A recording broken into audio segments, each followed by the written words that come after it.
Caracol Radio. Historias del mundo. Diana Uribe. Buenas. Les invitamos a los oyentes de Caracol que quieran ponerse en contacto con los programas, llamar al 245-9706, 245-9706 o escribir al email diauribe@hotmail.com, diauribe@hotmail.com. Hoy vamos a ver quiénes venían en esas tres torres, que era en ese momento España. 1000 años.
Así como hemos visto cómo los aztecas, para llegar al punto en que estaban, en el momento en que nuestro relato estaba contando las historias de Moctezuma y de los canales y de la gran Tenochtitlán, para llegar a construir semejante civilización, tardaron siglos, yuxtaposiciones de pueblos uno sobre otro, las raíces de los olmecas, la grandeza de los toltecas, la inmensidad del mundo maya, la grandeza imperial de los pueblos aztecas. Pasaron muchas cosas que hemos venido contando a lo largo de nuestros relatos para encontrar esa Tenochtitlán tan poderosa y tan esplendorosa y magnífica que existía en el siglo XII y en el siglo XIV, en el momento en que se encontraría con Cortés. Así como pasaron tantos siglos, tantas historias, tantas cosmovisiones, tantos dioses que llegaron, tantos soles que entraron y se fueron, asimismo, para el otro lado del asunto, también habían pasado muchas cosas. ¿Quiénes venían en esas tres torres que se avistaron a lo lejos y que se convirtieron en un rumor que venía de parte de un comerciante que dijo haber visto en el mar tres torres que se movían? Venía un pueblo que se conoce como los españoles. Para que ese pueblo se conozca como los españoles, ahí tuvo que pasar cualquier cantidad de cosas antes de que esa denominación sea parte de la historia de esa nación. Resulta que ellos fueron, por un lado, pueblos íberos, por eso se llama la península ibérica. Por otro, en la época de los tartesios, en los tiempos de las columnas de Hércules, cuando se dice que una de las columnas de Hércules fue en el estrecho de Gibraltar, ellos fueron celtas, porque por ahí también pasaron los pueblos celtas, por eso eran celtíberos. Después fueron fenicios. En un momento dado los cartagineses llegaron hasta esa zona y fundaron grandes ciudades. Los fenicios tuvieron una guerra a muerte con los romanos. Los romanos ganaron, los fenicios perdieron el Mediterráneo y esta península ibérica pasó a ser parte del Imperio Romano. Primero en su versión de los dioses del Olimpo y luego en su versión cristiana. De esa versión cristiana de los romanos de la Roma cristianizada, quedaron unos reinos que se llamarían los reinos góticos, que eran los pueblos nórdicos, los que venían bajando del norte, los francos, que se cristianizaron y se quedaron a las orillas de ese pueblo de España, después de la península ibérica. Pero allá llegaron también, huyendo de la gran diáspora, una cantidad de población judía, que hizo una de las intelectualidades más prósperas y fantásticas. Y luego llegarían, durante 7 siglos, los musulmanes, que ellos llaman moros. Y entre los judíos y los musulmanes y los cristianos, o sea, los pueblos de los reinos góticos, crearon una civilización magnífica, de las mejores que ha habido, que se llamaba el Califato de Córdoba, una civilización donde ya existía el alumbrado público, los trasplantes de córnea, la cámara oscura, la medicina de Avicenas, la filosofía de Averroes, o sea, una civilización de las más esplendorosas hacia el siglo X, de los pueblos que en ese momento eran los moros y que traían un influjo civilizador maravilloso que venía, por un lado, había surgido en la Meca, en Medina, y luego en los omeyas, en Damasco. Habían creado esa gran civilización, y esa gran civilización por toda el África del Norte, de la mano de Abderramán III, llegó a la península ibérica para establecer un reino colosal.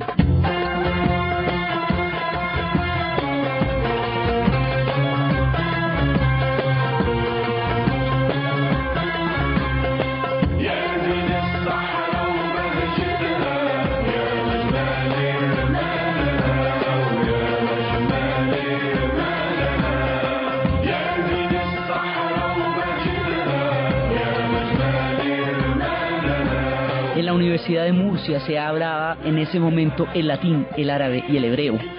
Se traducían los textos, por allá llegaron las traducciones de los textos de Aristóteles a través de Averroes, y el gran filósofo judío Maimónides iluminaba con su preclara mente el mundo esplendoroso de Córdoba. Era un reino mítico, era un reino fantástico, era el reino de la medicina de Avicenas.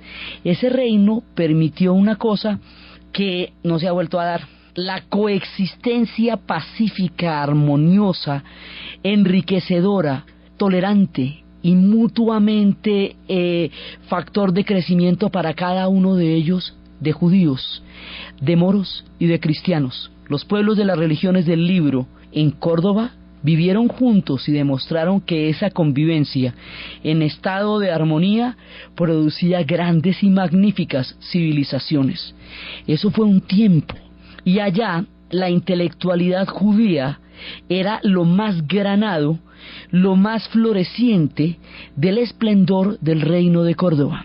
Estos reinos fueron decayendo poco a poco, y después se daría un proceso violentísimo, y ese proceso implicaría la expulsión de los moros, o sea, de los pueblos árabes. Después de 7 siglos allá, ellos llegaron en el 711, llegaron los omeyas, y en 1493 fue la expulsión ya de los moros y de los judíos. La expulsión de los judíos llevó a una nueva diáspora. Ellos llamaban a España Sefarat.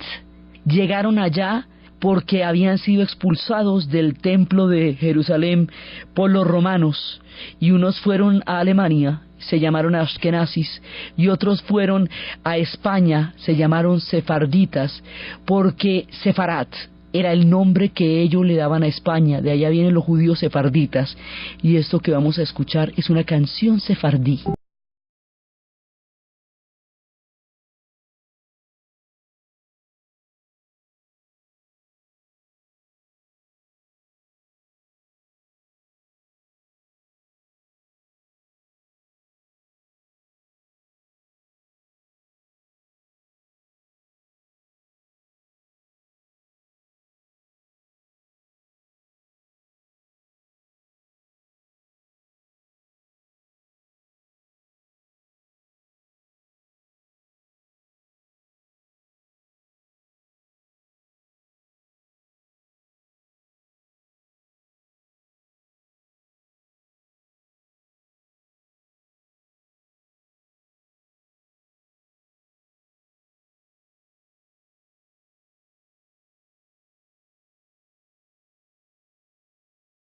Esta comunidad, que había trasegado durante siglos, que había conocido toda clase de diásporas y que había rendido sus raíces a Sefarat, sería arrancada de Sefarat.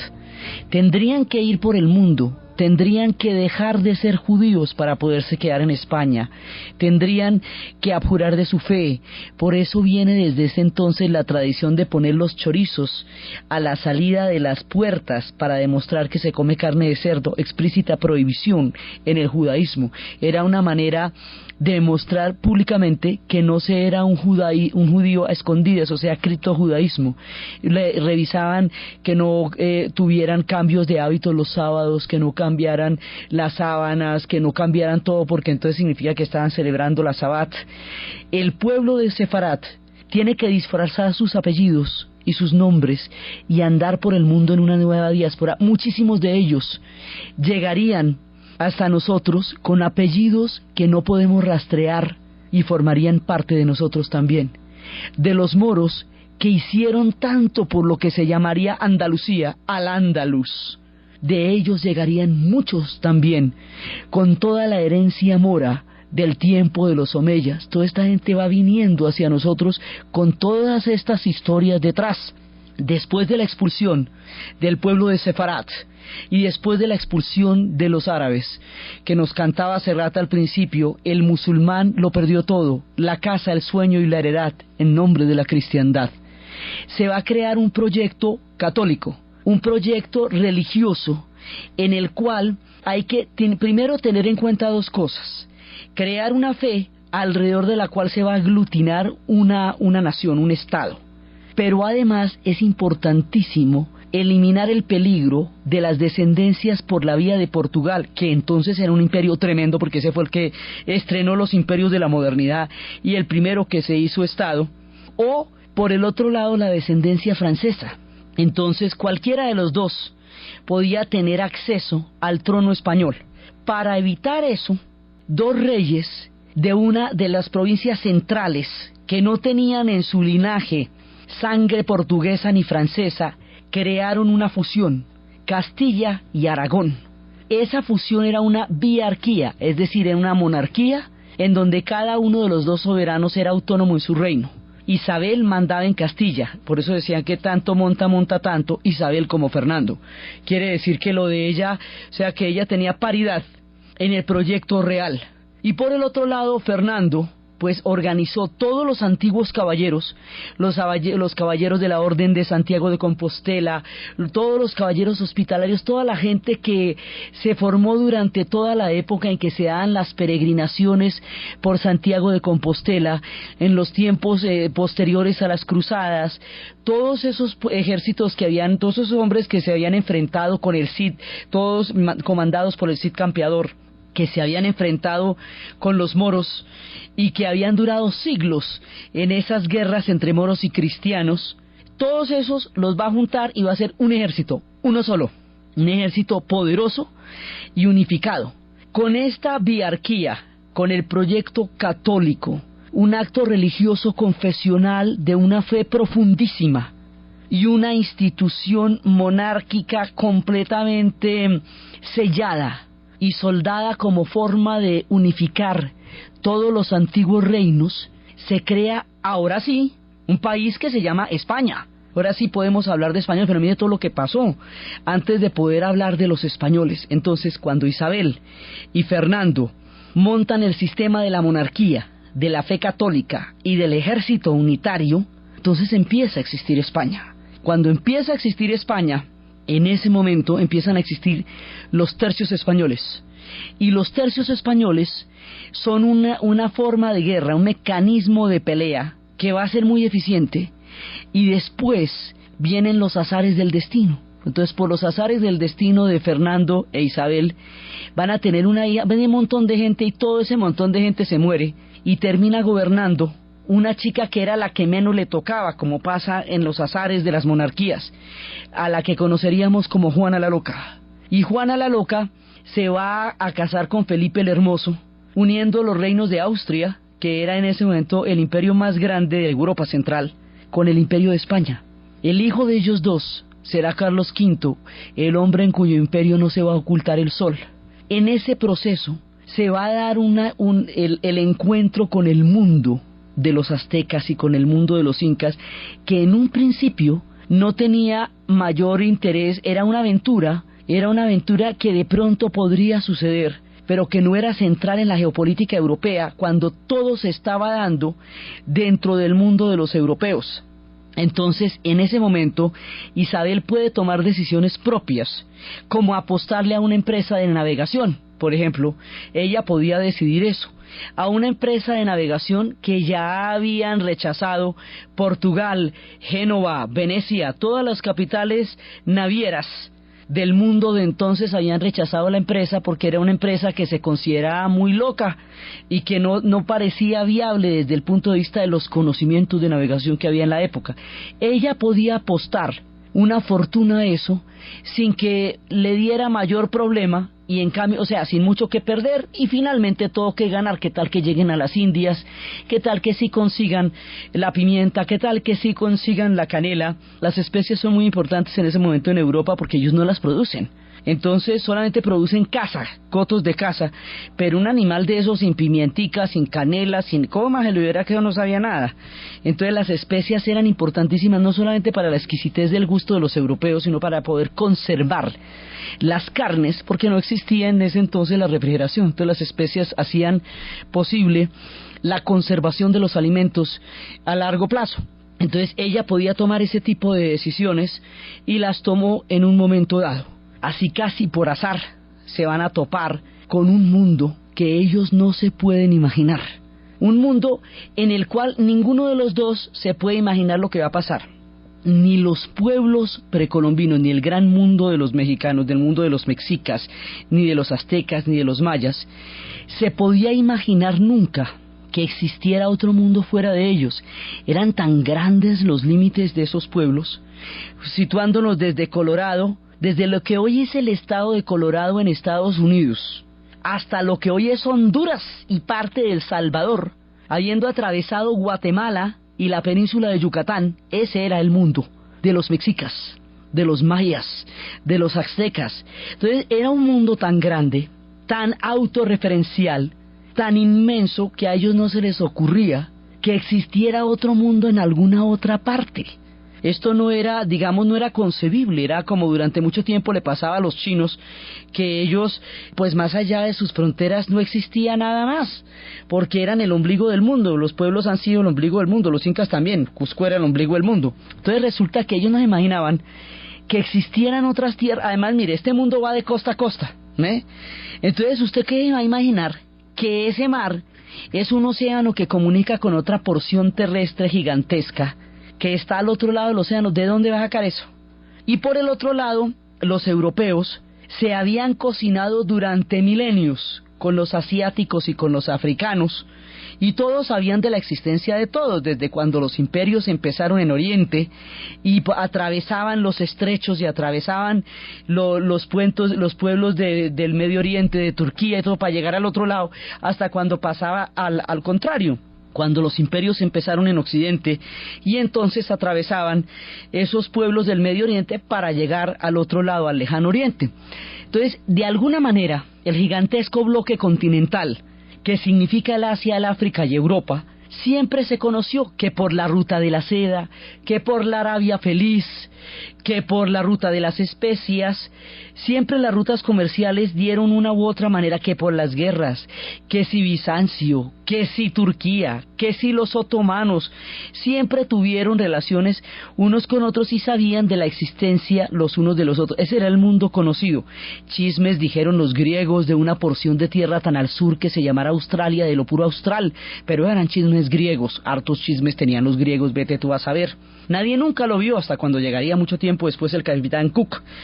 Pero nadie se imaginaba, ni remotamente, ni en los más profundos sueños, que existía un bloque continental, un hemisferio, al otro lado de ese mar. Ninguno de los dos podía llegar a imaginarse la existencia del otro. No digamos a imaginarse, a concebir la existencia del otro. Eso va a ser una cosa, un choque impresionante, porque es que son dos pueblos que piensan que cada uno piensa que llegó a Marte, pues porque esto es una cosa completamente fuera de los referentes mutuos.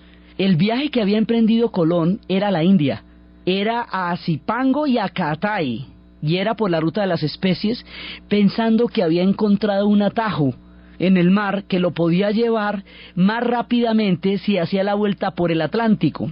Entonces esa fue la idea que vendió, cosa que le dijeron que estaba bastante loca la idea, hasta que Isabel dijo, no, pues hagámosle, eso qué caray.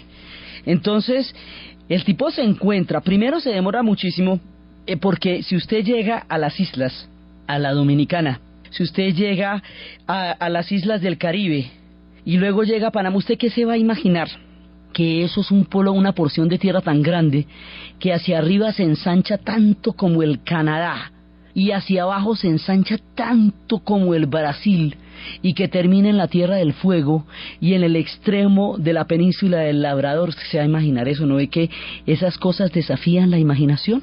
Entonces nadie podía concebir eso. Cuando llegaron a las islas creían que habían llegado a Cataya y Pango, entonces ellos iban para otro lado, y aquellos lugares a donde llegaron ni siquiera se imaginaban que del otro lado del mar había civilizaciones.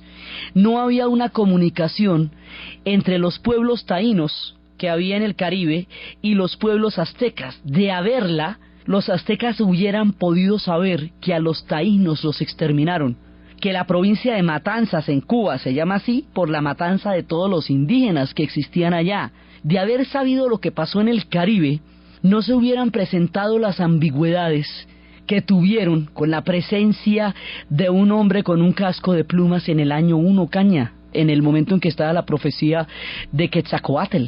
De haberlo sabido, pero en esa época no existía ni la prensa, ni los corresponsales, ni nada de eso. Entonces no, sencillamente no sabían nada de eso. Entonces cuando llegan no entienden todavía el carácter de quienes vienen en esas 3 torres. La gente que viene en esas 3 torres son aventureros. Primero viene una empresa de la corona española oficialmente. Isabel financia la empresa. Más adelante, estas empresas van a empezar a tener un carácter ya más personal, siempre en nombre de la corona, ¿no? O sea, el único que se atrevió a rebelarse contra la corona fue Aguirre, y el de la ira de Dios, pero siempre en nombre de la corona, pero finalmente la riqueza era para usted.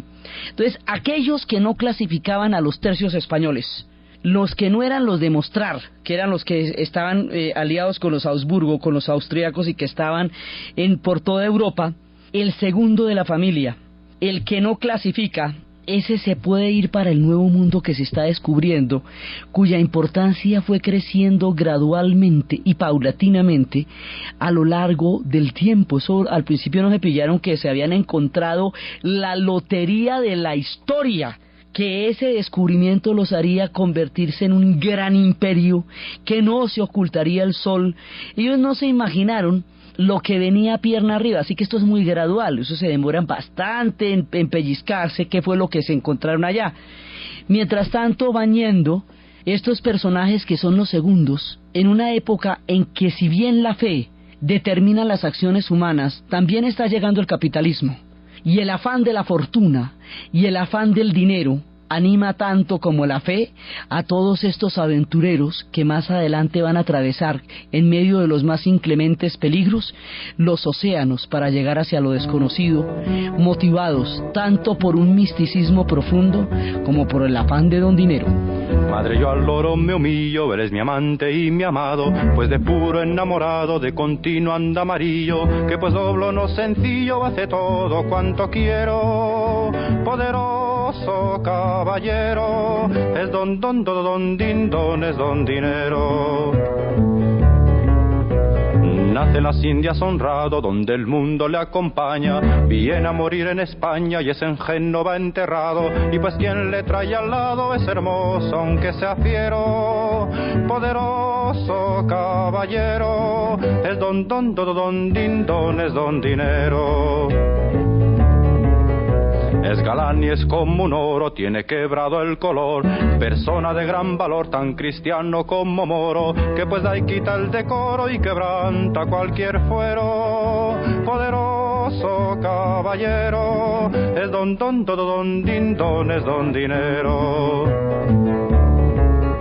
Son sus padres principales y es de nobles descendiente, porque en las venas de Oriente todas las sangres son reales, y pues es quien hace iguales al duque y al ganadero, poderoso caballero, es don din don, es don dinero.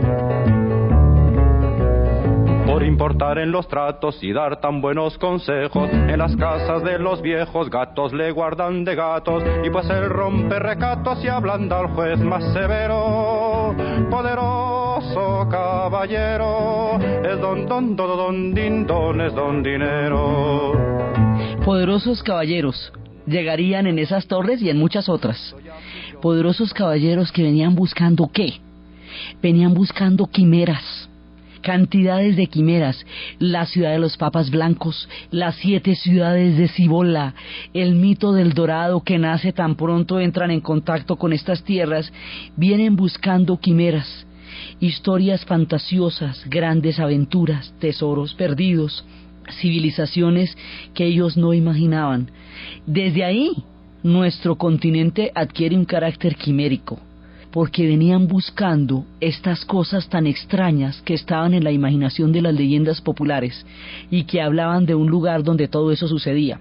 Eventualmente, esos famosos tesoros, esas quimeras que venían buscando en medio de estas tierras, sí las encontrarían. Y las encontrarían casualmente en México. Mucho tiempo más adelante, en Guanajuato y Zacatecas, estarían las más grandes quimeras de oro y de plata, estarían allá, en Guanajuato y Zacatecas, en el mismísimo México.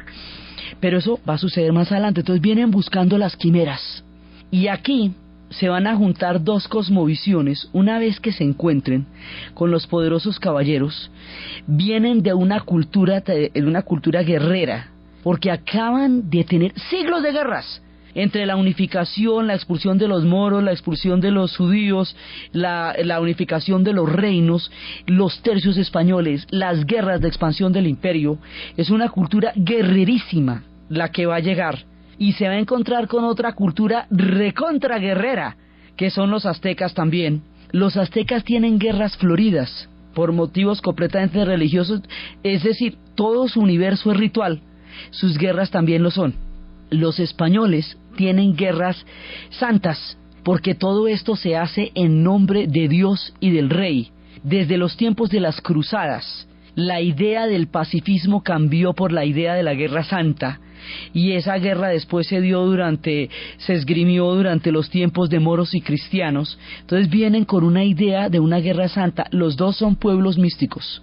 Los pueblos aztecas son pueblos profundamente religiosos y están esperando muchas veces que los soles se caigan, y los pueblos españoles vienen con un proyecto religioso profundo, que es proyecto católico, que es el que ha hecho posible el surgimiento de su nación.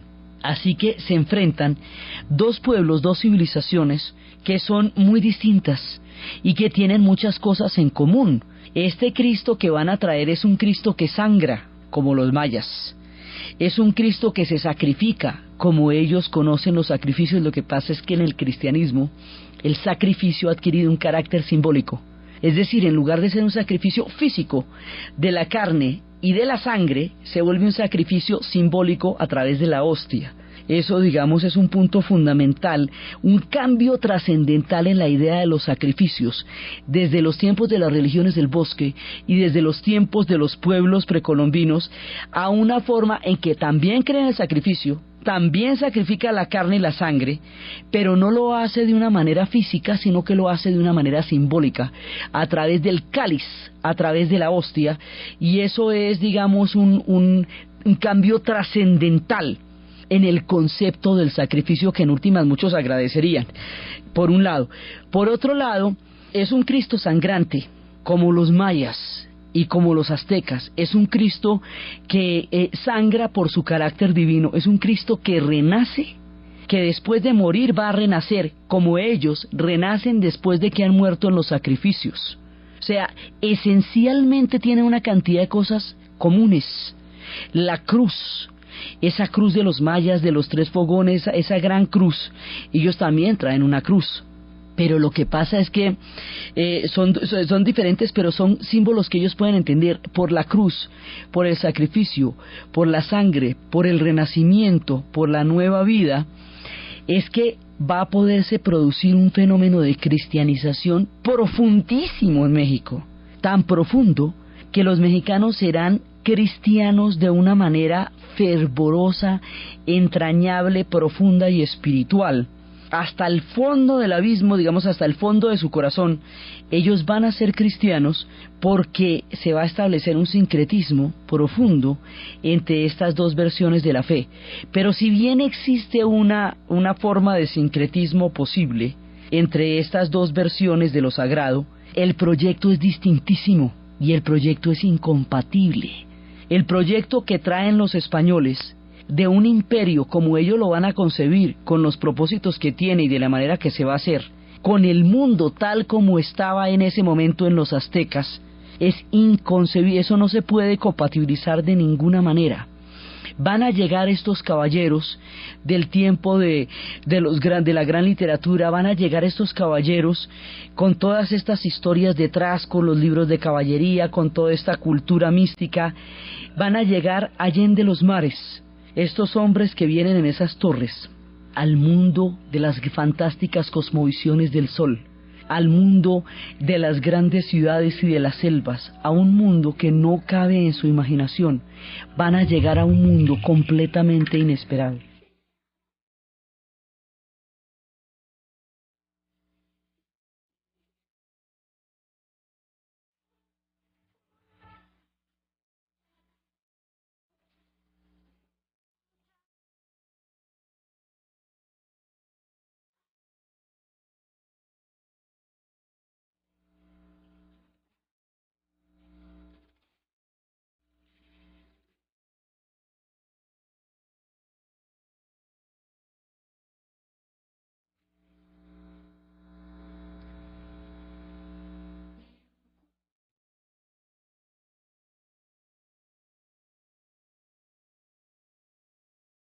Los caballeros del jaguar, guerreros de los mundos precolombinos, se enfrentarán a los caballeros de Santiago de Compostela, a los antiguos caballeros de las órdenes hospitalarias, y se encontrarán con pueblos completamente diferentes.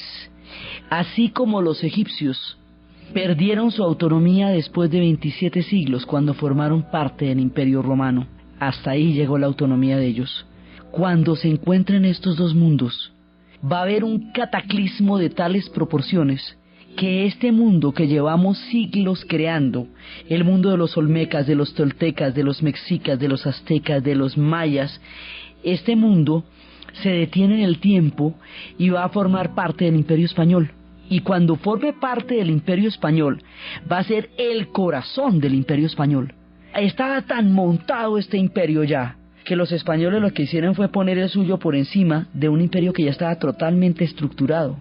Al hacerlo van a crear una catástrofe demográfica de unas proporciones inimaginables, entre otras cosas, no solamente por el efecto de la pólvora, porque el efecto del mosquete no podía generar en los tamaños de población que en ese momento existían, el pavor mítico que decían que hacía que pueblos enteros se rindieran por eso, no, digamos, no es concebible. Hay una circunstancia que va a producir el verdadero terror.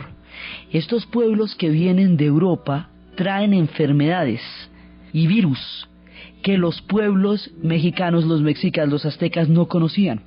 Traen las caries. Esto de las caries es muy miedoso porque sienten que se les están pudriendo los dientes. Traen la viruela.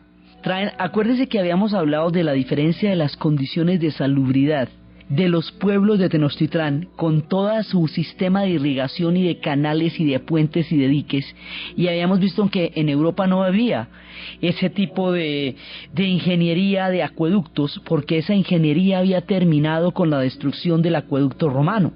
Entonces las condiciones de salubridad en Europa eran precarias. Pululaban una cantidad de enfermedades que en el mundo indígena no se daban. Cuando llegan con estas enfermedades, eso va a diezmar población de una manera aterradora.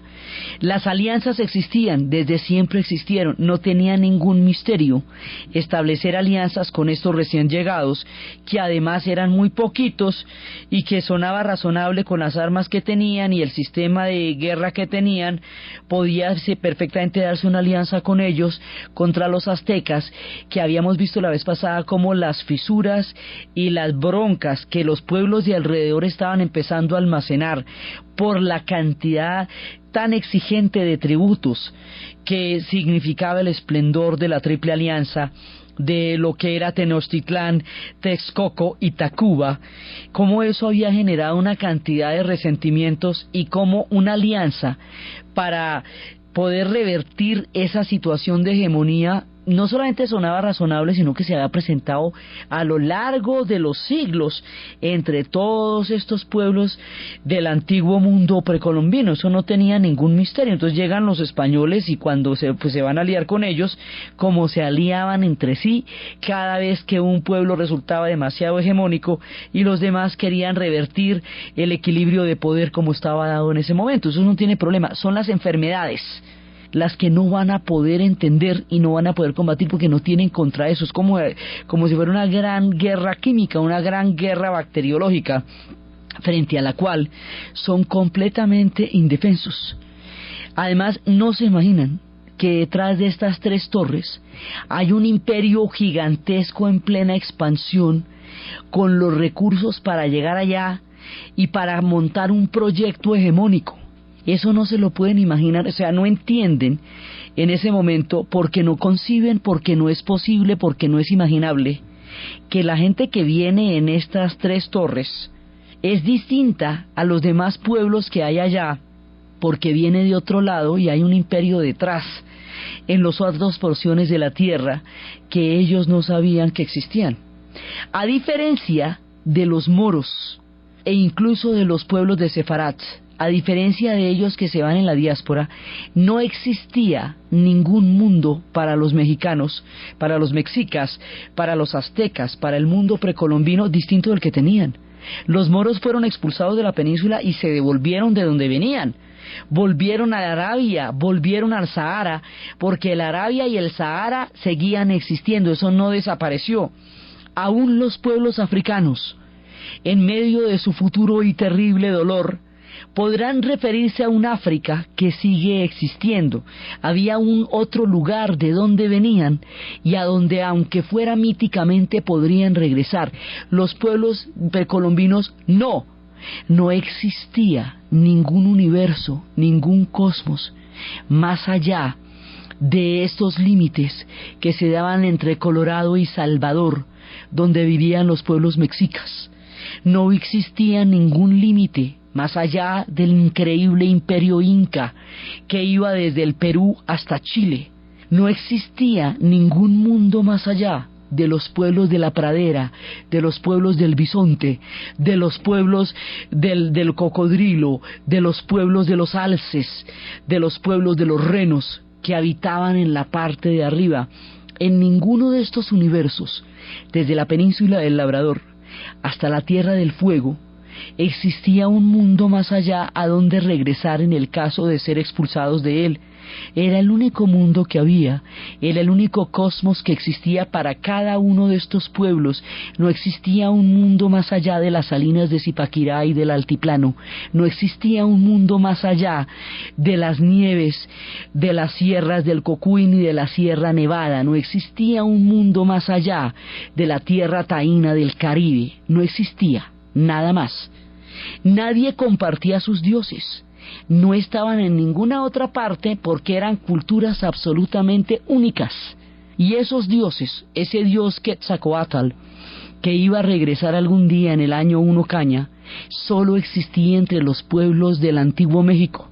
No existía en ninguna otra parte, no podían irlo a buscar a ningún otro lugar, mientras que los árabes podrían regresar donde Mahoma siempre los estaría esperando, y los africanos, en el caso de con su mente, porque físicamente no podían, siempre se remitirían a una África ancestral del gran Zimbabue, del reino de Mali, del reino de Songhai, cuando el futuro los lleve dolorosamente a esas tierras en situación de esclavitud.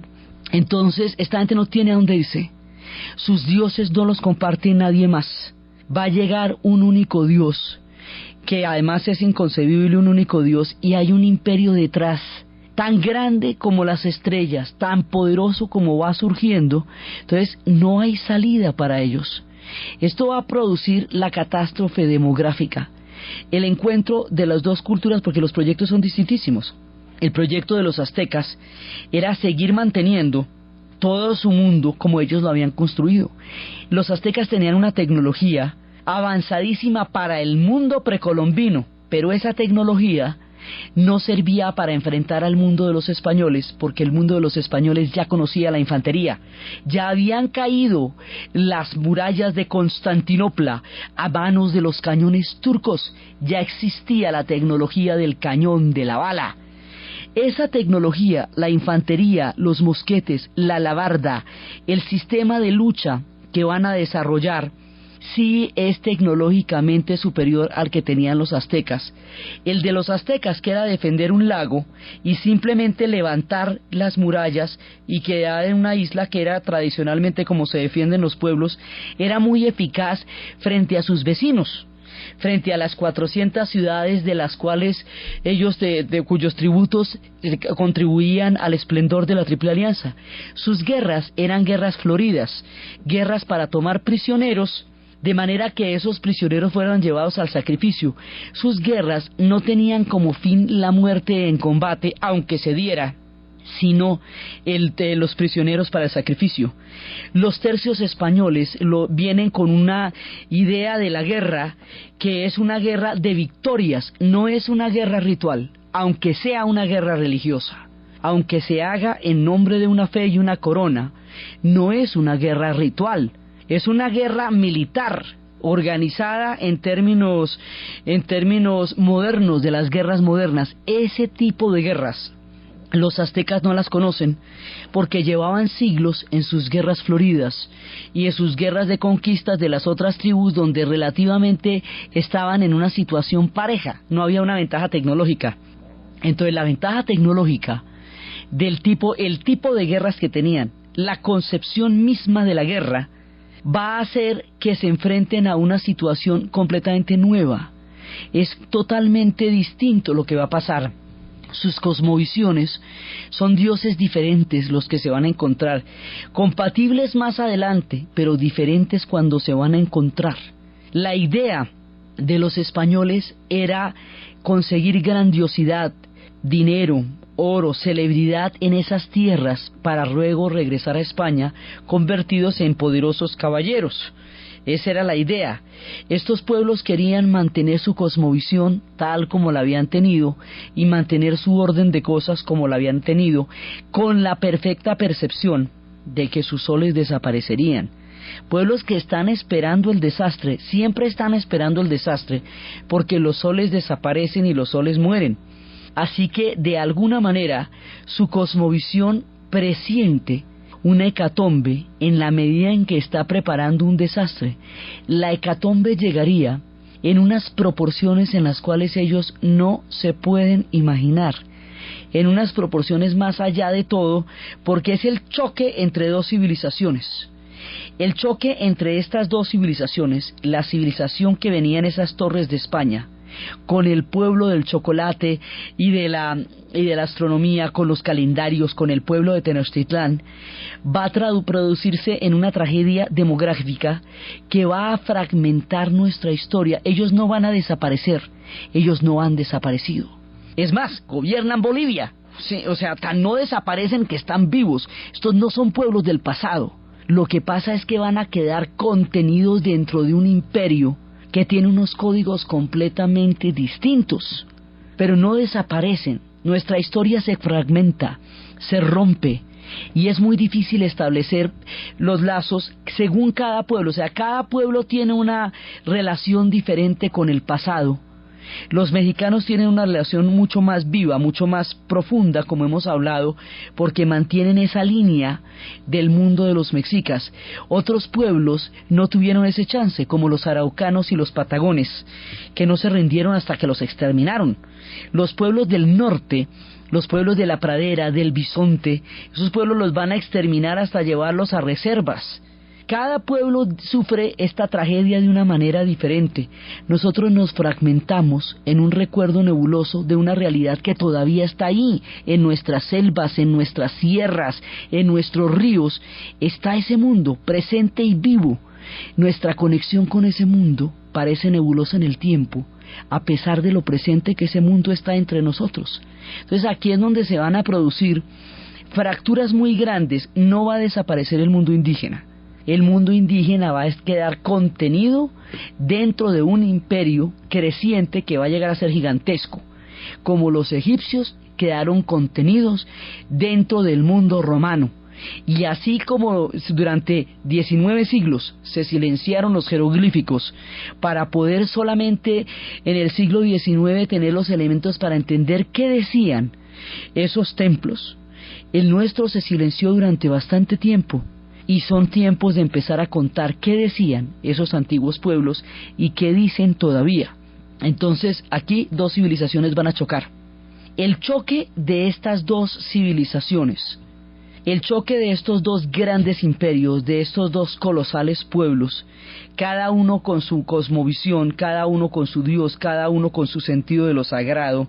Los españoles eran fervorosos de su proyecto religioso, era en realidad un proyecto que en serio comprometía su vida, tanto que va a venir un proyecto evangélico detrás, y la cristianización va a ser una parte fundamental del proyecto del Imperio Español.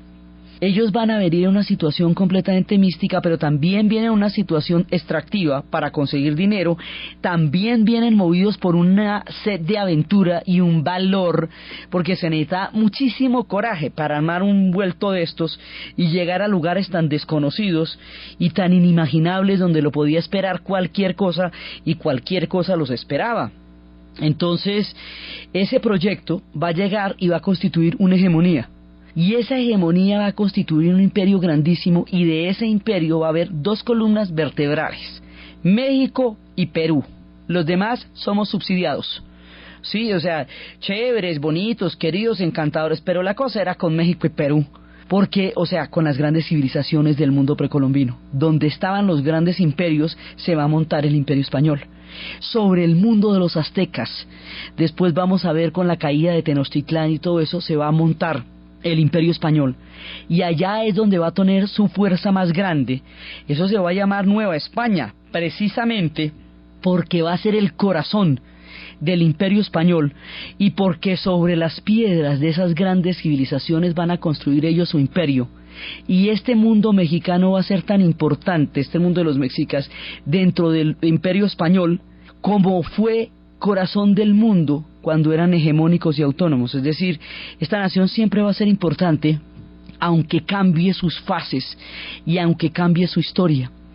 Después del cataclismo, después de la tragedia, después de las fusiones, de múltiples historias, de cosas que contaremos, de este choque de civilizaciones, de este encuentro cósmico entre dioses, de esta manera como se van a corresponder las cruces, la cruz de los mayas con la cruz de los cristianos, de toda esta hecatombe, fusión, transformación, pérdida de hegemonía, imperio, de todo esto que va a pasar, va a salir un mundo completamente nuevo, que bebiendo de ambas fuentes es distinto como es ahora, es indígena en lo profundo y español también en muchos sentidos, pero es una cultura distinta. Esta eclosión, esta hecatombe, esta fusión, esta transformación, esta grandeza de imperio, todo a la vez, va a producir un mundo completamente diferente, que es el que llamamos México.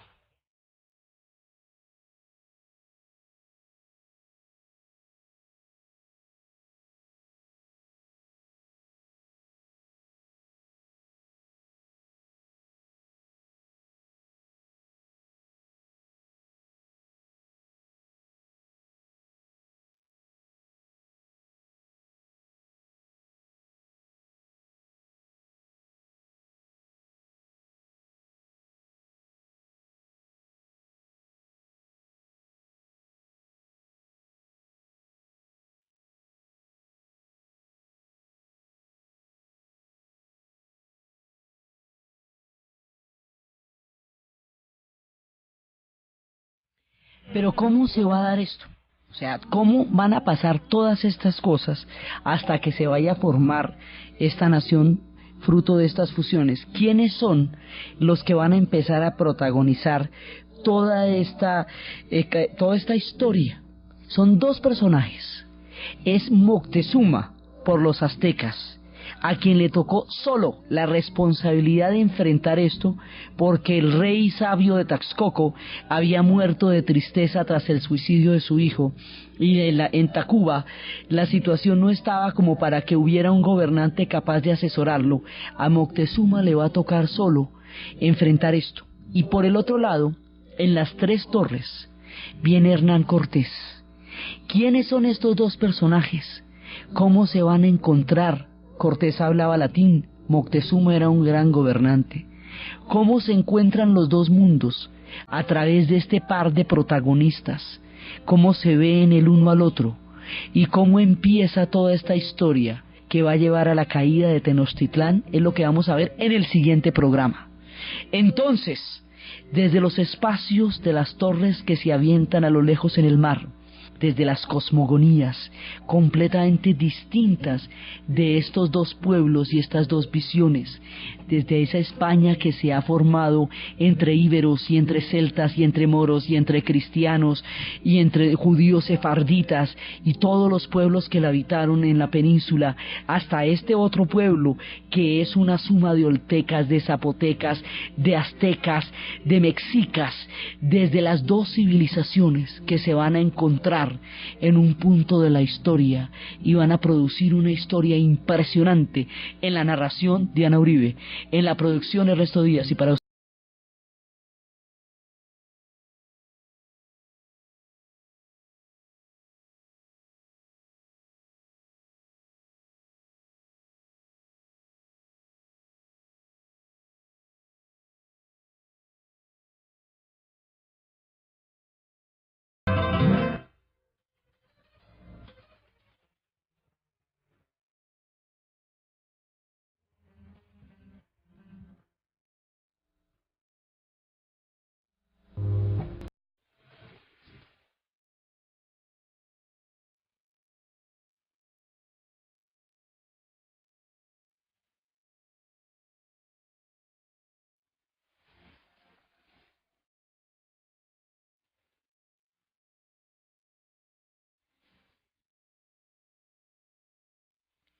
así como hemos visto cómo los aztecas, para llegar al punto en que estaban, en el momento en que nuestro relato estaba contando las historias de Moctezuma y de los canales y de la gran Tenochtitlán, para llegar a construir semejante civilización, tardaron siglos, yuxtaposiciones de pueblos uno sobre otro, las raíces de los olmecas, la grandeza de los toltecas, la inmensidad del mundo maya, la grandeza imperial de los pueblos aztecas. Pasaron muchas cosas que hemos venido contando a lo largo de nuestros relatos para encontrar esa Tenochtitlán tan poderosa y tan esplendorosa y magnífica que existía en el siglo XII y en el siglo XIV, en el momento en que se encontraría con Cortés. Así como pasaron tantos siglos, tantas historias, tantas cosmovisiones. Caracol Radio. Historias del mundo. Diana Uribe. Buenas. Les invitamos a los oyentes de Caracol que quieran ponerse en contacto con los programas, llamar al 245-9706, 245-9706, o escribir al email diauribe@hotmail.com, diauribe@hotmail.com. Hoy vamos a ver quiénes venían en esas tres torres, que era en ese momento España. 1000 años.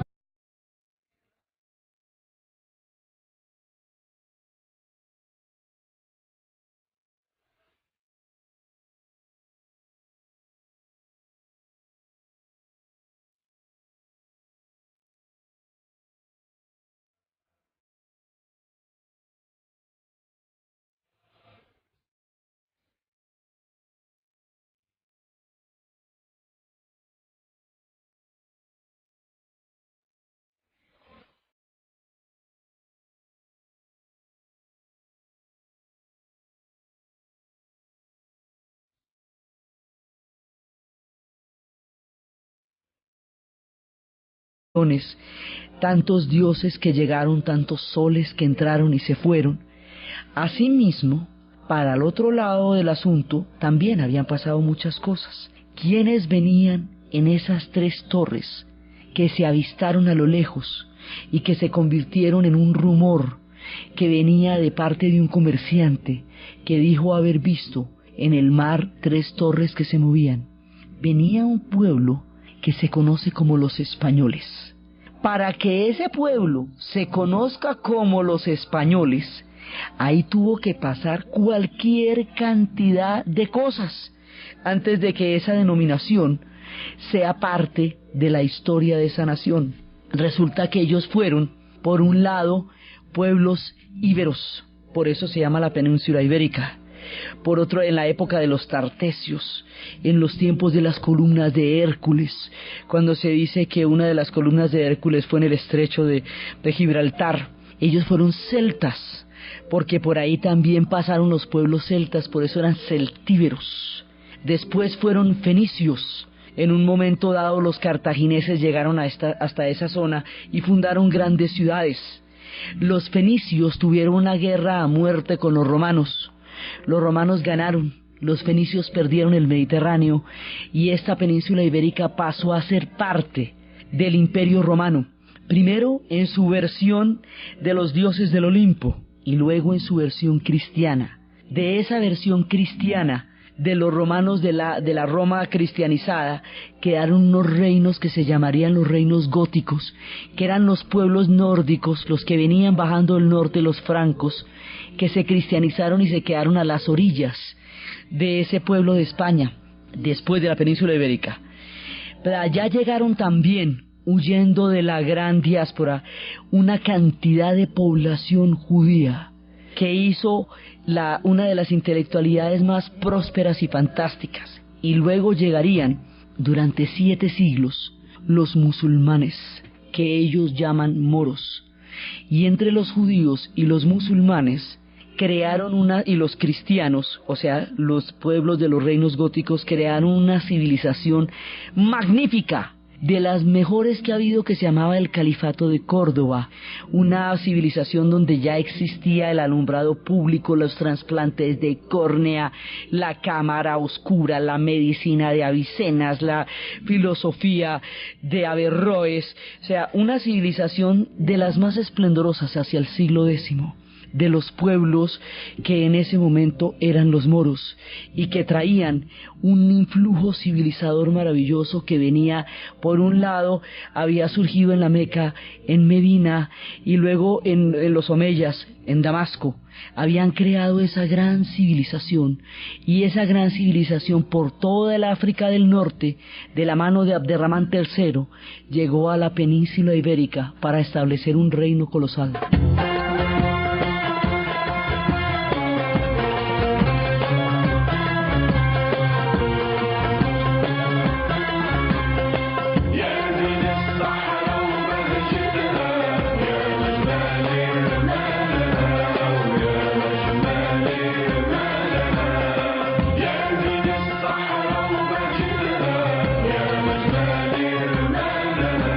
En la Universidad de Murcia se hablaba en ese momento el latín, el árabe y el hebreo.